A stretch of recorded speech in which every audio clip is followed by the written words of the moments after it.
好，来继续来到立法院，英国12月就要开始做新冠病毒的预防射。那台湾民众有注射者，等来台湾敢要搁隔离咧？但是中共因为疫苗的有效期也无确定，也是爱来隔离。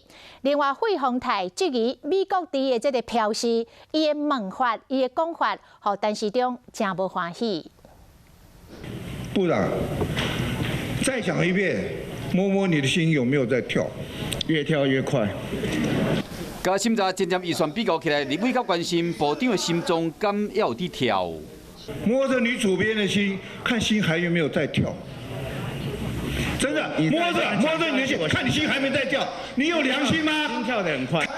美国第八进口费鸿泰质疑讲加拿大会使写有莱克多巴胺，但是中却坚持讲安尼变成无公平的对待。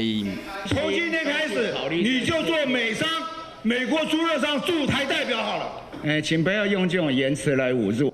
罗斯堡换一个话题，英国伫12月7日开始注新冠疫苗，台湾若注了后，等来台湾过年敢会使免隔离？